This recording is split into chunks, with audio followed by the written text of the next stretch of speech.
I made a magic user tier list. Let's talk about it.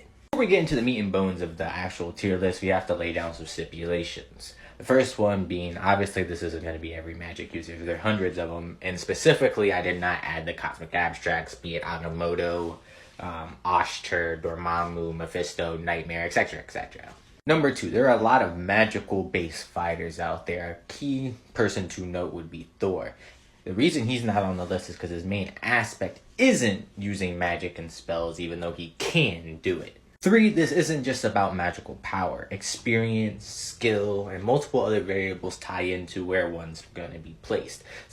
And outside of that, I'm not taking any of their natural physical characteristics into play. So the fact that like Adam Warlock is a top tier slugger is not going to be a part of this. Lastly, I'm not perfect. I'm just a dude who reads a lot, so some of these you might not agree with. With that out of the way, let's get into the tier list, or specifically the tiers of the tier list, starting with top tier. Pretty self-explanatory, gaps the rest of the list thanks to specific variables that they excel at, be it power, experience, skill, or a multitude of everything. Next is cosmic threats, pretty self-explanatory. They can affect things on a cosmic scale. Masterclass, very, very skilled magic users can contend with those above them in the cosmic threats just because of how skilled and potent they are with their magic types. Significant threats lacking in a couple aspects, though they do pack quite a punch, contend with those in Masterclass, but again are lacking aspects that the characters have. Niche prodigy have very potent magic sources or are just very skilled and attuned to magic, but just doesn't have a lot to support it. And then underdeveloped, again, self-explanatory characters that just don't really know where they would stand based off what we know of their magical potential. Now that we're done with the yapathon and explain everything, let's start with underdeveloped, going with Toboro. Toboro might be a little unknown to most because he's not been really relevant for decades. He has shown a recent appearance, but not to a major impact. The reason I say he's underdeveloped because despite him being the Source Supreme of that 6th dimension, all his feats come from like decades ago. Yes, at these times he can match Strange. Obviously, he does not stack up to current Strange. He's grown expeditiously so, and there is recent comics that help support this. Recent, in fact, it's literally in Strange's last run. Toboro's pissed at Strange. You think he ruined his marriage, tried to attack his dimension, all that yada yada stuff. Strange clocked his ass, balled him up, put him on his knees. If Strange really wanted to, this was GG for Toboro. That is his only recent interacting with any magic users. I wouldn't really consider it fair to be like, oh, he's trash when he's being compared to a top tier. Same reason Toboro so low is the same reason Agumon is. Agumon, the Source Supreme of the purple dimension, also runs into that problem that most of the things he accomplished happened decades ago. Yes, at the time he can match Doctor Strange. When you look at his modern interpretation, he doesn't really stack up. Same Doctor Strange series I just referenced. Acting big and bad when it came to fighting Clea. Didn't want to smoke with Strange whatsoever. Attested to it being a 2v1, even though he's in his own realm, he knew this was a losing battle. Later on, Clea pulled up on him solo dolo. Even though you could say he was off guard, he was aware at some point. Got murked off anyway. And again, similar to Toboro, I don't think it'd be fair judgment to be like he's trash because he's being put up against like the top echelon of magic users. One leading the pack at underdeveloped, Storm. Storm has the potential to be a top tier based off her magical lineage. Storm's current run is establishing as well as they've been trying to do for decades but never done it until now for whatever reason. Storm has the blood of Agamotto, the first Source Supreme running through her. Descendant of Ashake, another descendant of a Source Supreme following after Agamotto. She has 2 to 3 sources of Source Supreme like lineage. She has the potential to be a top tier. Like I noted, this current Storm series is starting to dive a little bit deeper into this notion. We still don't have a lot to be like, yeah, she's this strong. We know at least on a consistent basis. Family heritage thing is a big deal when it comes to magical potential in Marvel. So much so that Storm has the potential to rival even Wanda. Rival the Scarlet Witch? No way. Please watch this video. I go really in depth, using multiple sources to show why she is going to be on that tier of character. Underdeveloped out the way, let's go into niche/prodigy, starting with Argali, the Guardian of the Winding Way. The reason she's in the niche/prodigy tier is because despite her not being immensely powerful, she plays an immensely pivotal role in terms of keeping the magical balance across the multiverse. So despite her not being able to hang with those higher ups, she does have a niche to fit into everything. If we go back in the day, Strange was hyper confident, so much so that he just summoned her. It was like, hey, let's run this fade. After a solid battle, I can't lie, mostly due to her pulling power from the Winding Way, I was able to give Strange some pause, but this was all just a gimmick, Healer Wand making her powerless. Even recently, when given a chance to show off, mostly due to outside help from other Righteous, which once again, once her power gets taken, reverts back to being useless. And this is Nightcrawler's adopted mother, if you didn't know. Despite having the power to rival Sorcerer Supreme, supposedly, Pixie was handling her magic quite handedly thanks to her soul daggers. I don't really think she would stack up to, again, higher tiered magic users. If you want information on the Winding Way, pause the read. This breaks it all down for you. I don't want to sit here and waste more time yapping. We got more characters to talk about, like Nico Monroe.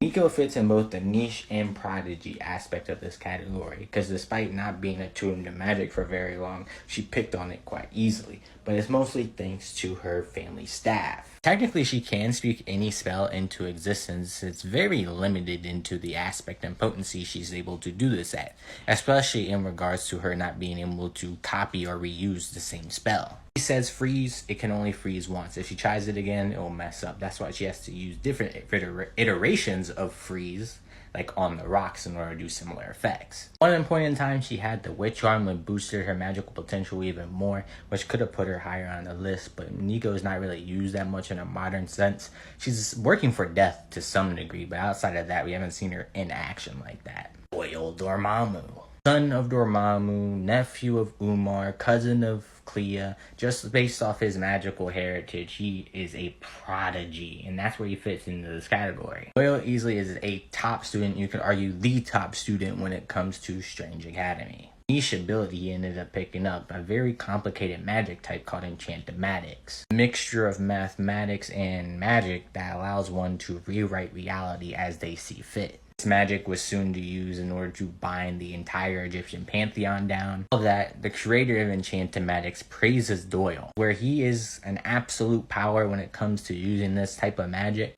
Feared Doyle thanks to how much potential he had in terms of learning magic. So he was one of the first people he tried to permanently wipe off the board. Plus he has a cheat code when it comes to magical lineage, like I noted.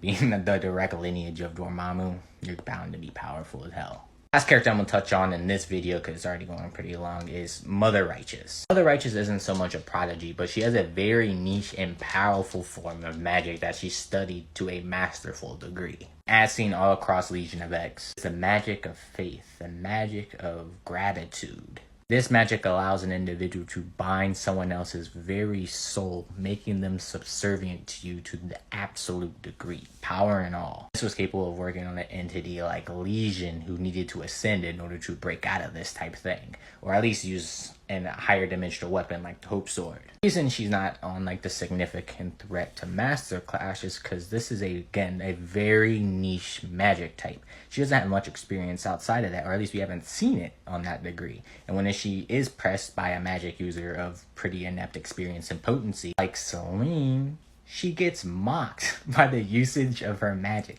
That thank you shit, that's old stuff, bruh. I know to some people it might get lost how to counter it, but me, I'm an OG. This interaction also shows us that if you're adept, skilled, and educated in magic, dealing with Mother Righteous isn't too much of an issue. Like, yeah, she studied up on Asgardian magic, the Dark Hold, all the yada yada stuff, but she doesn't have really much to show for it.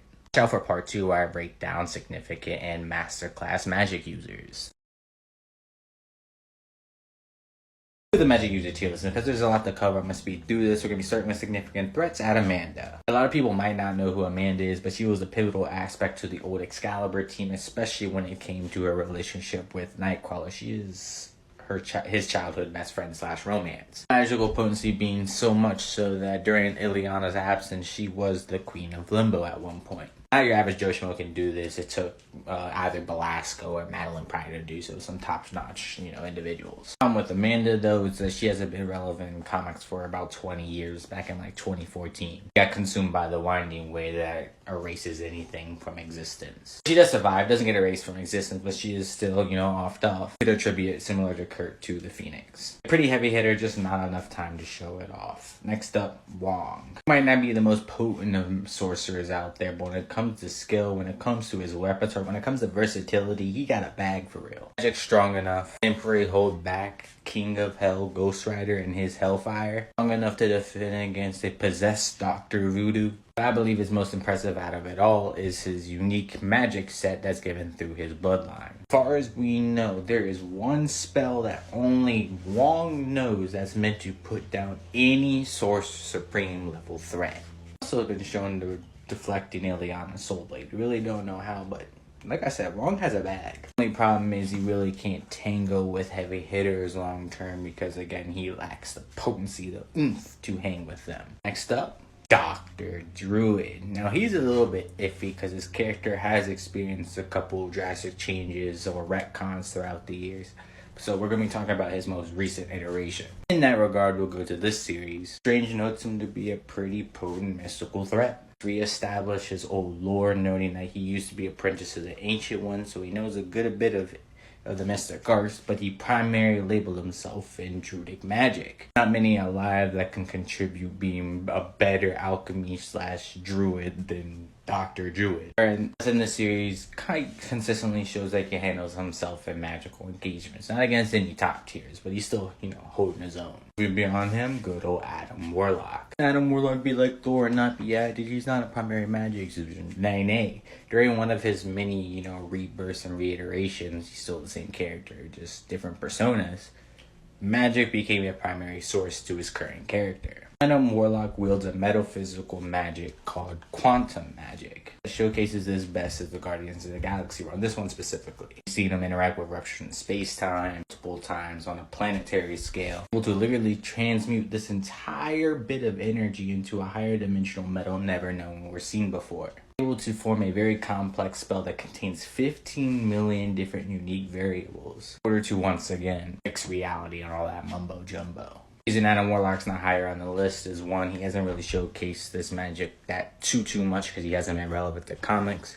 Two, a lot of the higher tier magic that we have seen him use takes a good bit of prep time and him just being, focused. Like, he had people surrounding him, making him safe the entire time, so I don't think this is something you could just shoot out in battle. Just have your basic spells like healing magic, all that good stuff is just not showcased too frequently. And out the significant threat list we got Wiccan. It's like Wiccan, he should be he should be cosmic. He has the potential to be the demiurge. Keyword there, the potential. Marvel is shafting everything that has to do with this character to a point he's not that relevant at all. His power is based on belief, but this belief has limits currently. Him do the basic mumbo jumbo transmutation, elemental manipulation, all that jazz. Able to forge mystical chains that can temporarily bind a sentry through Magneto shields. Different Young Avengers series able to see through multiple, I think all possible futures. Problem is when I actually put to those higher echelon powers, comparing them, fighting against them, I end up put on the back burner. Showing quite consistently that if you can affect his energy or magic in some type of way, Wiccan's potential drops expeditiously. Needing help to take down Genius Veil amped by the unknown, or so, I forgot her name. Talk about the recent Scarlet Witch run he's getting toyed around with by Agatha's son. Might be potential, but he's definitely not up there with those heavy hitters in Master and Cosmic class yet. In a Master class, this is where we get into those Source Supremes, Hell Lords, God level type of characters. And we're starting with Selene. Selene tells us in Immortal X-Men her specialty in magic are the old magics. Those magics based around the Atlantean times around Agamotto that got lost to time thanks to it being so long ago. Old magics make her strong enough to teleport to where the dominions, or at least the precursors to the dominions, lie outside of all of time and space and reality, just to box and humiliate Mother Righteous. It goes in the depth of like old magics, her expertise and all that yada stuff. Due to that reason, she practically knows the fundamentals of multiple generations worth of magic. So much so that she can practically replicate it all. Not just replicate, also to disenchant or disassemble any sort of magic as well. It's another character that gets shafted due to the lack of appearances, but we do know she is a quite capable magic user. Following Selene will be none other than Baron Mordo. You can't consider a long-time Doctor Strange rival anything less than Master Class. He's been through it with Strange since the very beginning of him being trained under the Ancient One. This is damn near his first op. Because of that reason, he has the most consistency when it comes to battling out with Doctor Strange. Getting him outside of space and time, outside of reality, different dimensions, physically in their astral form, to an old and modern sense, he's always there. And in the comic that I just showed you, Barimoto actually took over, took down a higher dimensional entity and made claim to that realm for his own. That's what the realm they're currently in is. At one point in time, after Doctor Strange and Clea got packed up by Dormammu, it was Barimoto keeping Dormammu from destroying the planet. Doctor Strange and Clea got defeated 2 times before Dormammu even put Mordo down once. He gave up because he was promised dominion over a certain section of, reality. Like I said, he's one of Doctor Strange's oldest rivals and boxed him for decades. So, despite that fact, the reason he's not in the cosmic, the top tier of things, Clea tells us he typically holds back against Mordo so he doesn't accidentally off him. I speak through the rest of these. David Hellstrom. He's not a non-abstract entity that knows that hell's more than Damon Hellstrom. I mean, he is the son of Satan himself. And that even includes characters like Doctor Strange.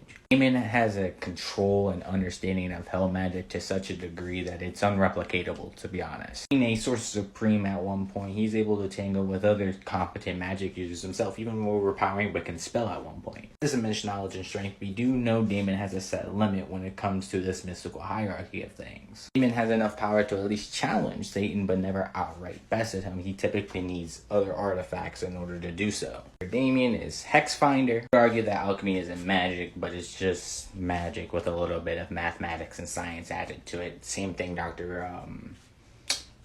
Doom uses, Dr. Druid uses, etc., etc. This alchemy and skilled in witchcraft, or at least understanding in it, she's been shown being able to tango with the Scarlet Witch. Even though Wanda wasn't trying to murk her off, the fact that she could affect her spells in any degree is saying something. Able to do counterattacks, get the upper hand in some instances. She does eventually lose. Really crazy is later on in the same series, ends up getting recruited in order to help Wanda in terms of recreating her last door. Finder's extensive knowledge on alchemy and counter magics is the reason that she's this hot.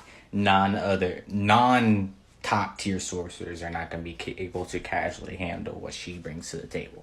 Magic user we're going to touch in this video, thanks to time constraints, despite not finishing this category up, is Brother or Dr. Voodoo, whatever you want to refer to him as. Voodoo priest, master of the black arts, former sorcerer supreme. Not many can really stack up to him when it comes to the black arts, funny enough. He's number 2 when it comes to Doctor Strange. To being a voodoo priest, he's able to summon Loa, I don't remember how to pronounce it correctly, to assist him in battle. One of them providing a different effect based off the jurisdiction that spirit holds. At one point in time, he did battle against Agamotto. Granted, he did need the eye of Agamotto to do so, and it also costed him his life. For voices, we've seen him take on a Hell Lord, take on Best, Mephisto, granted it's off screen. The Academy, we've seen him freely manipulate and travel through time, able to pull and push Doyle from back and forth from the future and the past. Dr. Voodoo is one of the 4 beings in all of existence that can resist a higher dimensional existence erasure. Shuma Gorath himself. Same energy was used by Nightmare. Take down every hero on Earth and take over the entire universe. Dr. Doom's Sanctum and Brother Voodoo were the only 2 unaffected. His possession abilities are top notch, being able to possess both Ghost Rider, Doom, and even Scarlet Witch on another notion. Ready for part 3, which is more than likely going to be dropping tomorrow.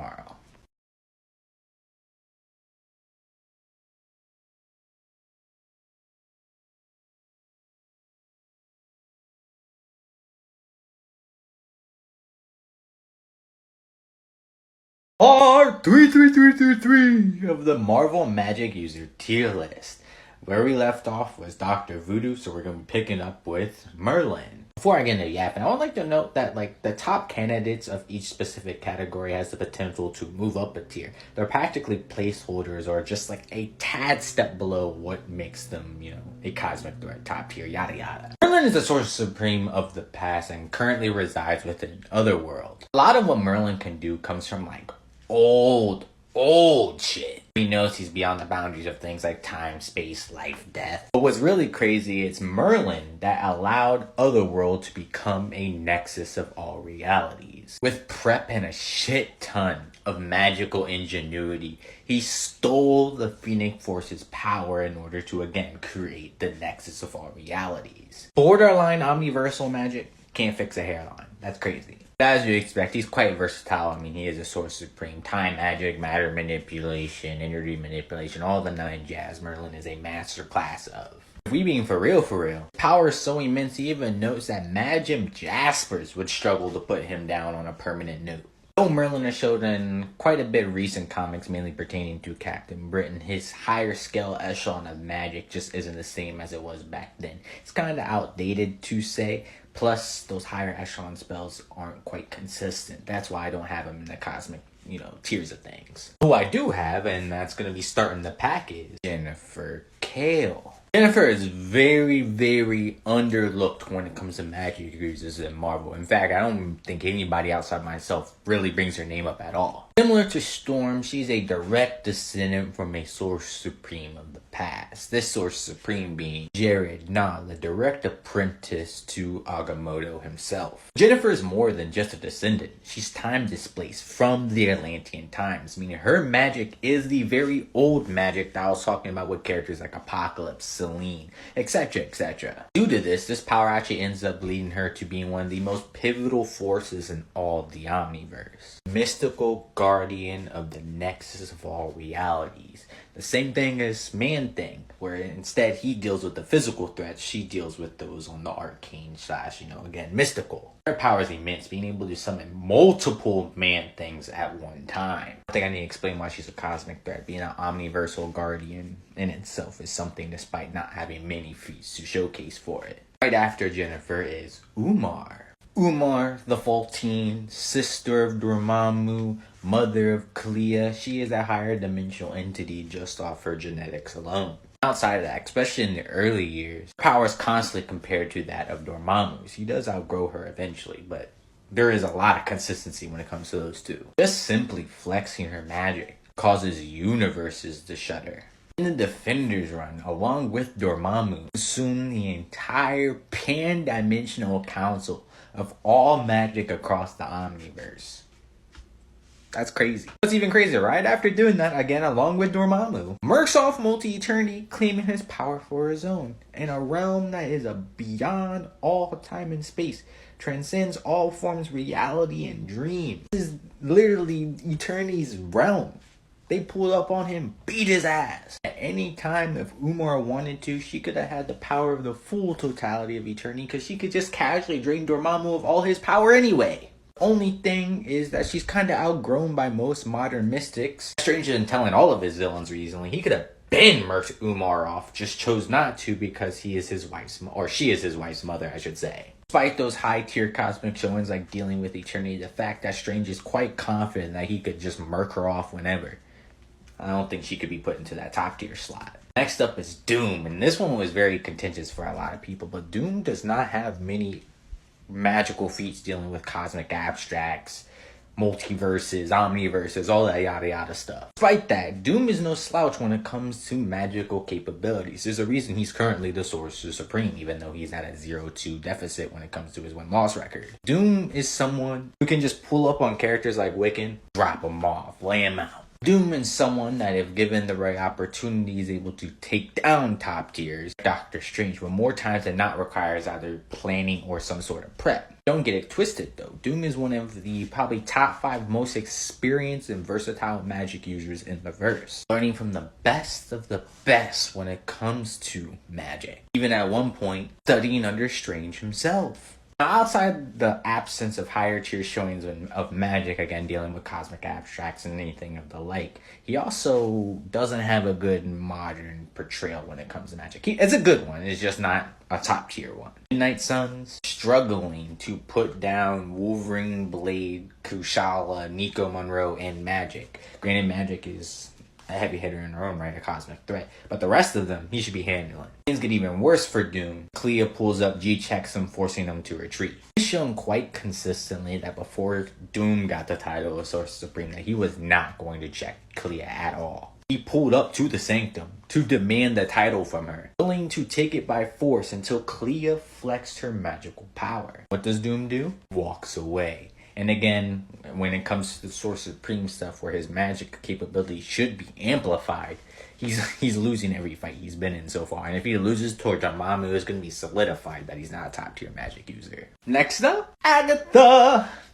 It was Agatha all along. When it comes to her placement, I could definitely see an argument of her being switched around with Clea. I think they're portrayed kind of equals right now. I already know the first bit I'm going to touch on is the Scarlet Witch annual. Being able to tingle with the #1 top tier out of all the magic users, granted not in a super serious fight. Just the fact that Agatha has access to these realms, especially ones like the Megaverse, speaks a lot for her magical capabilities. And shit, just recently as well. Granted through a ritual and it took some time, she recreated a brand new living Darkhold, fighting off characters like Captain Marvel and Scarlet Witch. Remember how I mentioned you could switch her and Clea around? Two of them fight quite recently. Granted, Agatha surprises her, off guards her, whatever term you want to use, as we end up learning. When it came to this magical brawl in the astral plane, Agatha's the one to get an upper hand, but you also gotta think that she was prepping for this specific moment, because Clea was the only individual outside of Wanda that could have thwarted her, so she planned to specifically take Clea out. Easier said than done. It's no easy feat. Plus, she's been able to corrupt all these individuals, including Storm, who is notably a strong-minded individual. When it comes to experience, especially in her older iteration, she's noted to at least knowledge gap Strange back in the day.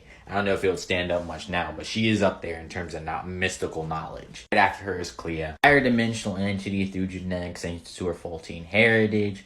Absolute magical prodigy, sorcerer supreme in her own right, a dimensional ruler. Clea is like that. Clea at one point in time was fighting Umar while amplified by her entire realm's power, the dark dimension. Banged her ass up, and this is actually how she acquired the title and power of the sorcerer supreme of the dark dimension. Go on about power and all that stuff. We know she's relative to Strange and Agatha. I don't need to go into in depth, but what makes Clea, I think, higher than Agatha in this regard again is that prodigy aspect, her spellcraft. Outside of the individual above her, I don't think there's anyone who understands mystical energies to the degree that Clea does. Being able to create brand new spells on the spot, never seen before by man or other versions of Sorcerer Supremes. This wasn't in Strange repertoire, and if you think just that fact alone is wild. It gets even crazier when she actually merges multiple of these higher dimensional mystical energies together. Strange was the Sorcerer Supreme of Death, meaning she was merging the Sorcerer Supreme magic of Earth, the Sorcerer Supreme magic of the Dark Dimension, the Sorcerer Supreme magic of Death.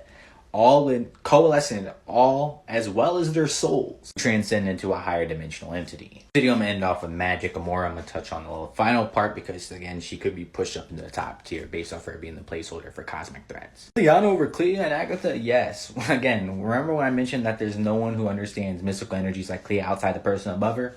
Is Magik. Just the very fact that Magik is the only magical entity of all time across the Omniverse to successfully create a soul sword? That itself is impressive. Soul sword being a direct counter to all forms of magic. As we end up learning in Extraordinary X-Men, contains a dimension inside of the blade that holds its own space-time. Back to those mystical energy parts. Magik's consistently just absorbing entire magical pools of realms. She does it in Vanheim here, she's done it to Limbo, Earth, all that yada yada stuff. Referred to as the Sorcerer Supreme of Limbo. Even before claiming the title, could take down dimensional rulers as an apprentice, be it Belasco. Uncanny X-Men lumped Dormammu with no difficulty. Different version of Uncanny X-Men. Her Dark Child State's able to immobilize and forcefully overpower the Juggernaut, killing his Crimson Gem, shattering it, and then dispelling him. Able to casually travel throughout all space-time, off magic alone. As best at Doctor Strange, out in Limbo at least. Plus the entire dimension is just under her domain, even when she's not considered the queen of it. Lastly, she doesn't need to summon other individuals' power because she is her own source of power, which speaks a lot as well. Keep an eye out for part 4. Final part of the Marvel Magic tier list. Let's just get right into it. We left off with Enchantress being the borderline of cosmic threat to top tier. She in herself is a monster without doubt. I'm not going to show too much consistency in terms of the Norse mythology aspect of it all, but every character you can think of when it comes to Asgard, she's banged on. Even some outside of it, like Nightmare, she's able to get that dub on him in his own realm. War of the Realms. He was pretty bored when it came to fighting Robbie Reyes' Ghost Rider. The Mighty Thor, issue number 2, casually, without fear, pulls up on Malekith and his boys, noting that if you get out of line, I'll just transmute your bones to maggots and your lungs to acid, and this would be raps GG. Enough metaphysical power to summon the Bifrost at her own will. Not many feats compared to what we've seen in God-sized Thor. Her power was able to affect Yggdrasil, the very world tree itself. Had it not been for Loki and Thor's interjection, would have affected the entire multiverse. And then she gets even stronger. Being a wielder of the sacred fire, the oldest magic, the Teller's Flame, she's not only able to control reality, but narrative itself. Like I said, if you want to put her in top tier, I don't blame you. I just don't think she has the consistency nor potency of everyone else within that category. What can I really say about Strange that I haven't already on this channel? We're talking about the master of all mystic arts, the champions of the Vishanti, savior Gaia, wielder and power holder of the Darkhold, wearer of the Serpent Crown. There's a reason why everyone on this list, outside of 2 individuals, go to him for magic tutelage. He's fought every cosmic abstract you can think of: Galactus, Eternity, Nightmare, Mephisto, Dormammu. Any demon or magical entity out there, he is run across. He is the progenitor of it all. Strange is the guy cosmic abstracts go to when there's multiversal imbalance. When things go right, they always seek his counsel. We need to go too much in depth on Strange. Every magical capability you can think of, Strange has more than likely achieved or been the progenitor for it, like I noted earlier. He's him. Despite being him, I don't know if he could stack up to Satyrine. You know the Omniversal magic tricks Opa Luna Satyrine? The main magic user that's used to defend against Omniversal level threats? Remember how Merlin, I noted that Otherworld is the next of all realities? On space-time being able to access eternity himself? The heart of creation? Just for comic references, this is all Excalibur shit. I'm not gonna lie to you. I'm not gonna reference, because it's all in the same series. Starlight Citadel is literally references the Tower Omniverse. Satyrine within this Excalibur series is able to take all of that omniversal magical energy and transmute it into a actual blade. The reason why during the Excess Swords event, nobody decided to try to G-check Satyrine, despite multiple Omega levels being there, Mad Jim Jaspers being there, anti-magic users being there, the whole 9 yards would not press her. For that same notion, we have to give that same level of respect to Morgan Le Fay. Remember how I said the Starlight Sword contains all the power of the Starlight Citadel, all the omniversal energy?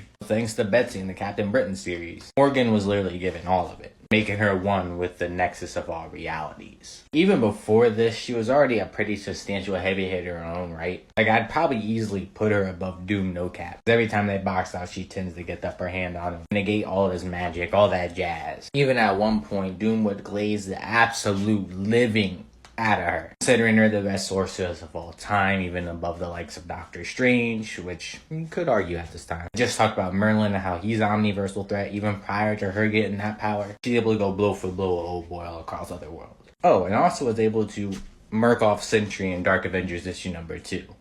By after he murked her off, she traveled through time, a different version of her, back to this present, to murk Sentry off, replacing her current version. It's weird. Next up, the General.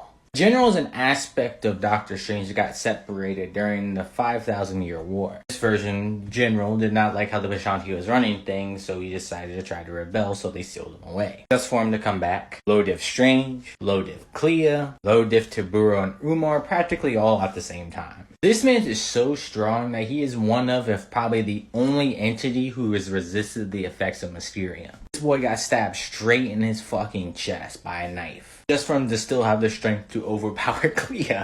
Not just that, blow for blow with the Trinity of Ashes Strange. You know, that's the evil version equivalent of the Vishanti, bruh. Just for reference, when Strange got stabbed by that same Mysterium knife, even after he pulled it out of his body, he could not access his magical power whatsoever. I mean, he has such an abundance of magical energy. He's practically magic itself. You can't nullify it. I don't think I need to explain why someone's top tier for running through another top tier. His wife, who is a masterclass, as well as her mother, who's also a masterclass magician. All while nerfed for majority of the time. Next up, the Scald Loki. We all know how he's the god of stories. He's able to manipulate narrative. Well, this is all through mystical means. The same secret fire that I mentioned that Enchantress uses to invoke her powers, Loki is able to build at an even greater length. So much so that practically everything we've seen him do in Defenders Beyond to a certain point is because of that magic. Being able to bind Beyonders and narrative, like, come on. Only reason it didn't work on the Phoenix Force is because you'd be using its own power against it. It wouldn't work. The land of couldn't be, shouldn't be. He was the prime threat of being able to create a story and things that shouldn't be.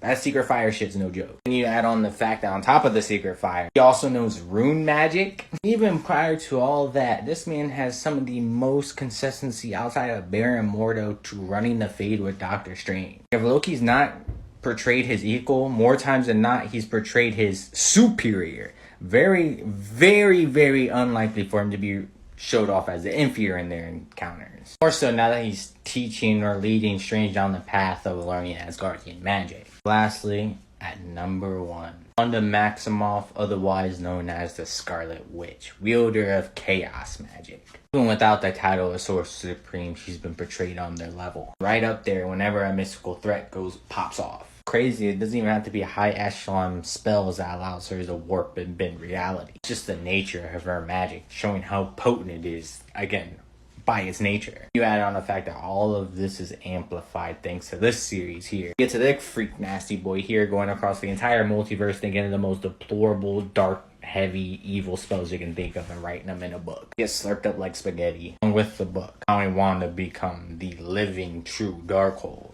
As you would expect, every aspect of her magic capability has been amplified to the maximum degree. Being able to bend reality, casual time manipulation, all that good jazz. Eventually even get into a level of fighting cosmic abstracts like the Griever, the end of all things. Funny enough, when it comes to potential in terms of mysticism, story, and narrative, Loki and Scarlet Witch are portrayed quite equal. Just in power, mind you, but again, how everything's playing in terms of their story and narrative. Scarlet Witch even knows that we're very, very similar to each other. Being like, for real, her simply like losing control and not being able to control her powers was enough of a threat where people have to jump. Like Avengers, X-Men, they have to jump her. You can't attribute that all to her magical side, but the magic side is a huge aspect of her overall power.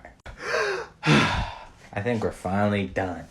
What a journey for real. A long ass yapathon. Practically 30 to 40 minutes of me talking about street magic users. I hope you guys enjoyed this style of content where I go on these long yapathons. Because I have so much built up knowledge, omega level memory, that I love to expunge myself like this. I know it might not be super entertaining because my voice is mundane and all that stuff, but you know. If you do enjoy the content, let me know, like, comment, share the video around, let's get it buzzing. I know people, like I mentioned in the first, aren't going to agree with the list. Some people are going to agree with the list. We're cordial, we're comic book readers, let's discuss it casually. And lastly, if there is any other type of topic or group that you want me to talk about in a tier list format, let me know. I'm probably going to do DC magic users next, but if there's something that's more of a priority for y'all, just again, let me know.